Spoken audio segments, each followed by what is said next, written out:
저는 반찬 30가지를 차려도 고맙단 말 못 듣던 사람입니다. 50년을 그렇게 살았어요.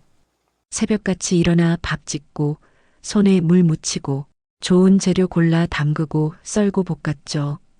남편은 말없이 숟가락만 들었고 아들은 공부하느라 바빴고 나는 그저 당연한 일을 하는 줄 알았습니다. 그런데요. 오늘은 내 이름으로 된 이 펜트하우스 주방에서 내 김치가 100만 통 팔렸다고 연락이 왔네요. 어떻게 이런 일이 가능했냐고요? 지금부터 말씀드릴게요. 그 전에 구독과 좋아요 눌러주셨나요? 구독과 좋아요는 영상 제작에 큰 힘이 된답니다. 남편이 떠났습니다. 갑작스러웠어요. 함께 늙어갈 거라 생각했는데 어느 날 밤 그냥 조용히 잠든 채로 장례를 치르고 나니 빈집이 너무 컸습니다. 혼자 밥 차려 먹기가 무서울 정도로요. 아들이 전화를 했죠. 엄마, 우리 집으로 와. 혼자 있지 마. 고마웠어요. 그래도 자식이구나 싶었습니다. 짐을 쌌죠. 많지 않았어요. 남편이 입던 옷 몇 벌, 낡은 조리 가위, 오래된 김치 항아리, 그리고 남편이 마지막으로 남긴 작은 메모 하나. 여보, 당신 손맛은 금이야. 그게 전부였습니다. 아들 집은 넓었어요. 신축 아파트였죠. 며느리가 문을 열어줬습니다.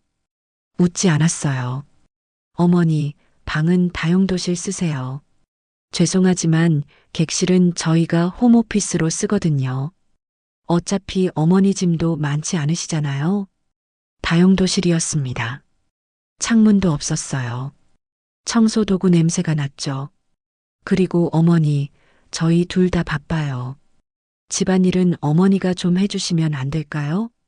대신 저희가 모시는 거니까. 씩 웃었습니다. 그래, 그럼 밥이나 같이 먹자. 맛있는 거 해줄게. 며느리는 고개를 돌렸어요. 밥상은 늘 텅 비었습니다. 제가 아침 일찍 일어나 국 끓이고 나물 무치고 생선 구워놔도 며느리는 현관에서 빵을 뜯어먹고 나갔어요. 아들은 출장이 잦았고요. 저는 혼자 밥을 먹었습니다. 다용도실 구석에 앉아서요. 어느 날 며느리가 말했습니다. 어머니, 이번 주말에 펜션 가요. 애 좀 봐주세요. 저희 결혼 기념일이거든요. 손주를 맡겼어요. 아직 돌도 안 된 애였죠. 주말 내내 저는 기저귀 갈고 분유 타고 재웠습니다. 허리가 끊어질 것 같았어요. 그래도 괜찮았어요. 손주 얼굴이 예뻤으니까요. 월요일 저녁 며느리가 돌아왔습니다. 어머니, 카드 있잖아요. 연금 카드. 제가 관리 좀 해드릴게요. 어머니 혼자 쓰시면 사기 당할 수도 있잖아요. 비밀번호만 알려주세요. 그렇게 카드를 건넸습니다. 비밀번호까지요. 한 달 뒤 명세서를 봤어요. 온라인 쇼핑, 레스토랑. 제가 쓴 게 아니었죠. 며느리에게 물었습니다. 이거 내가 쓴 거니? 며느리는 차갑게 말했어요. 어머니, 저희가 어머니 모시잖아요. 그 정도는 당연한 거 아닌가요? 요즘 세상에 시어머니 모시는 사람이 어디 있어요? 한 달이 더 지났습니다. 며느리의 친구들이 집에 왔어요. 거실에서 수다를 떨었죠. 저는 다용도실 문틈으로 그 소리를 들었습니다. 언니, 시어머니 모시는 거 힘들지 않아? 며느리가 낄낄대며 말했어요. 힘들긴. 그치만 연금카드 있잖아. 그거 쓰면서 생각하는 거야. 월세라고. 공짜로 애 봐주고 밥 해주는데 그 정도는 받아야지. 친구들이 웃었습니다. 언니 똑똑하다. 나 같으면 못 모시겠어. 나도 처음엔 싫었어. 근데 생각해봐. 저 나이에 혼자 살면 우리한테 뭐 물려줄 것도 없잖아. 차라리 우리 집에서 관리하는 게 나아. 나중에 유산도 우리 거니까. 제 손이 떨렸습니다. 유산이요? 남편이 남긴 건 이 낡은 몸뚱이와 오래된 항아리뿐인데요. 며느리의 괴롭힘은 점점 심해졌습니다. 어느 날이었어요. 제가 담근 김치가 식탁에 올랐어요. 정성껏 담갔죠. 배추 절이고 양념 재고 이틀 밤을 새워서 만든 거였습니다. 며느리가 한 젓가락 뜨더니 코웃음을 쳤어요. 어머니, 이런 거 요즘 누가 담가요? 이걸 누가 돈 주고 사요? 시대가 어느 땐데. 마트 가면 1,000원이면 사는데. 가슴이 철렁했습니다. 그래도 정성 들여서. 정성? 어머니, 정성으로 밥 먹고 살아요? 요즘은 시간이 돈이에요. 이딴 거 담글 시간에 애나 더 잘 봐주세요. 제가 출근할 때 애 옷도 제대로 안 갈아입혀 놓으셨더라고요. 며느리는 김치를 쓰레기통에 버렸습니다. 통째로요. 아깝잖아. 이거 냄새나요. 냉장고 정리 좀 해주세요. 그날 밤 쓰레기통에서 김치를 꺼냈습니다. 비닐봉지에 담아 다용도실에 숨겨뒀어요. 혼자 조금씩 먹었습니다. 더 심한 일도 있었어요. 손주 옷을 빨았습니다. 손빨래로요. 세탁기 돌리면 며느리가 전기세 아깝다고 했거든요. 빨랫줄에 널었죠. 며느리가 베란다로 나왔어요. 어머니, 이거 뭐예요? 손주 옷인데. 이렇게 빨면 어떡해요? 세균 가득한데. 며느리는 빨래를 확 잡아당겼습니다. 옷이 찢어졌어요. 봐요. 이러니까 어머니한테 뭐 시키는 거예요. 며느리는 찢어진 옷을 제 얼굴 앞에 들이댔습니다. 이거 어머니가 사주세요. 백화점 가서요. 어머니 연금카드로요. 그건 싫으면 나가세요. 당장. 저는 고개를 숙였습니다. 미안해. 며느리는 비웃었어요. 나가실 데도 없으면서. 일주일 뒤였습니다. 며느리가 쇼핑백을 들고 왔어요. 어머니, 이거 어머니 옷이에요. 열어봤습니다. 헌 옷이었어요. 구제옷. 어머니 나이에 뭘 입어요. 이거면 충분하죠. 제가 어머니 생각해서 산 거예요. 며느리는 웃었습니다. 그리고 명품 가방을 꺼내 자랑했어요. 이건 제 거. 어머니 카드로 샀어요. 어머니도 좋죠? 며느리가 예쁘게 꾸미고 다녀야 어머니 체면도 서는 거잖아요. 할 말을 잃었습니다. 결정타는 그날 밤이었습니다. 며느리 친구가 또 놀러 왔어요. 거실에서 와인을 마시며 떠들었죠. 저는 다용도실에서 잠을 청하려 했어요. 그때 며느리 목소리가 들렸습니다. 있잖아. 시어머니 재산 조회해봤어. 진짜? 뭐 있어? 땅 한 조각 있더라. 시골에. 근데 재개발 예정 구역이래. 친구가 휘파람을 불었어요. 대박. 그거 얼마나 돼? 아직 몰라. 근데 문제는 명의가 시어머니 거야. 우리가 빨리 이전 받아놔야 해. 어떻게? 간단하지. 치매 진단받게 하는 거야. 그럼 우리가 후견인 되잖아. 전부 우리 거야. 웃음소리가 터졌습니다. 저는 이불을 뒤집어 썼어요. 손이 덜덜 떨렸습니다. 다음 날 며느리가 말했어요. 어머니, 병원 가요. 건강검진 받아야죠.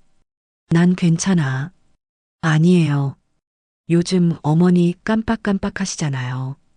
혹시 몰라요. 치매 검사 받아야 해요. 나 멀쩡해. 어머니, 제 말 안 들으실 거예요?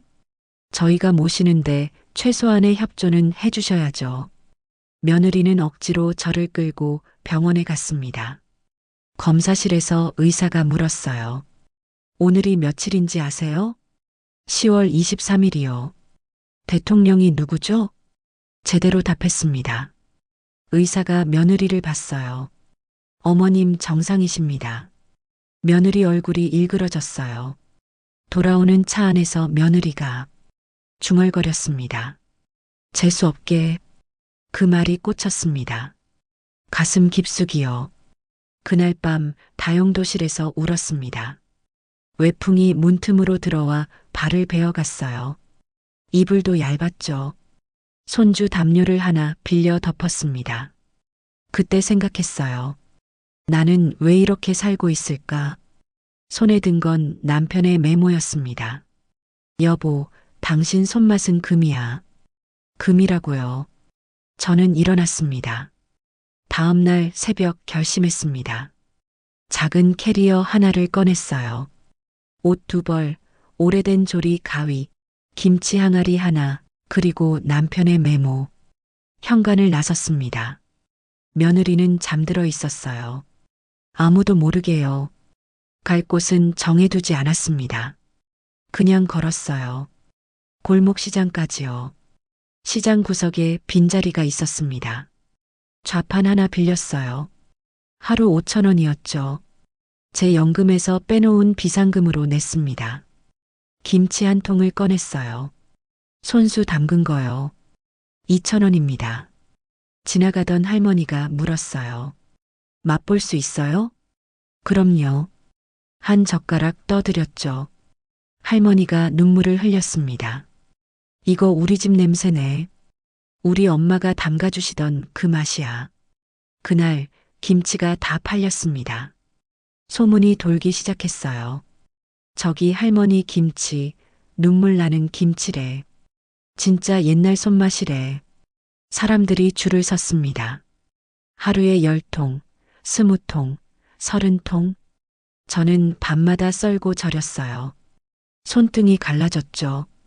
양념이 스며들어 따가웠지만 괜찮았습니다. 처음으로 제 이름으로 일하는 기분이었으니까요. 한 달쯤 지났을 때 며느리가 시장으로 찾아왔습니다. 사람들 앞에서 소리쳤어요. 어머니, 체면 좀 지키세요. 우리 집 망신이에요. 이게 뭐 하시는 거예요? 저는 담담하게 말했습니다. 나는 내 이름으로 살 거야. 내 집은 이미 나왔어. 며느리는 이를 갈았어요. 후회하실 거예요. 어머니 땅, 우리가 가져갈 거예요. 법적으로 우리 권리 있어요. 사람들이 웅성거렸습니다. 며느리는 더 크게 말했어요. 이 할머니 머리 이상해요. 치매 검사 받아야 해요. 시장 사람들이 저를 감쌌습니다. 무슨 소리야? 멀쩡하신 분인데. 며느리는 비웃으며 돌아섰죠. 두고 보세요. 시장 상인회에서 제안이 왔습니다. 어머님, 이거 브랜드네요. 온라인도 해요. 요즘 할머니 손맛 엄청 뜨거든요. 처음엔 무서웠어요. 인터넷이며 배송이며 저 같은 사람이 할 수 있을까 싶었죠. 그런데 상인회 사무장이 말했어요. 어머님은 김치만 담그세요. 나머지는 저희가 도와드릴게요. 그렇게 시작했습니다. 주문이 들어왔어요. 하루에 100통, 200통. 혼자는 안 됐어요. 시장 할머니들을 불렀죠. 우리 같이 해요. 월급 드릴게요. 할머니들이 모였습니다. 6명이요.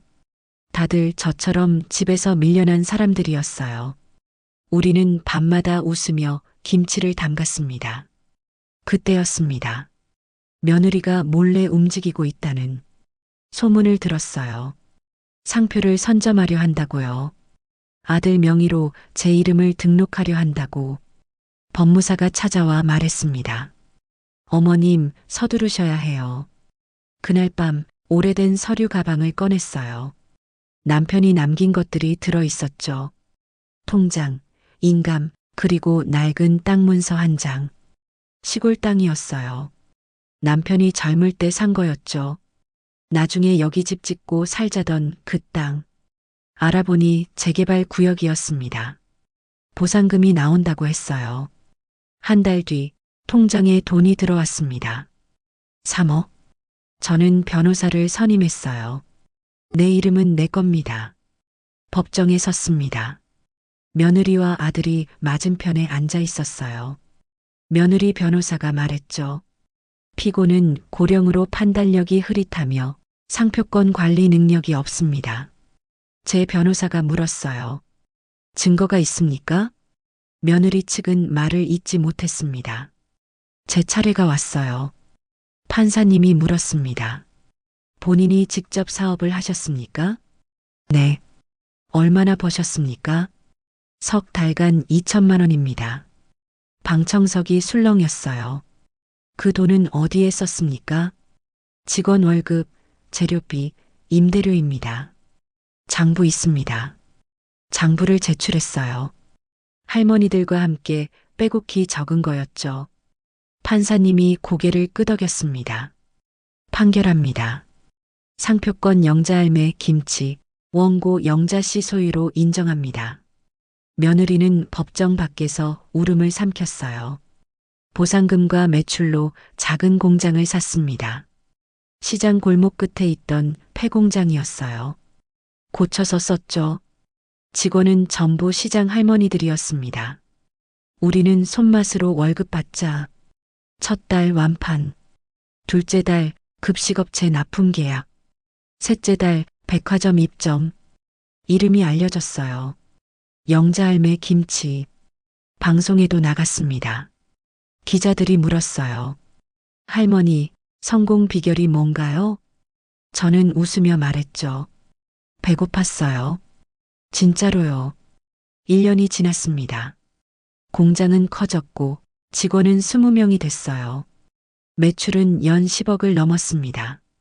그때 부동산에서 연락이 왔어요. 할머니, 근처에 건물 하나 나왔어요.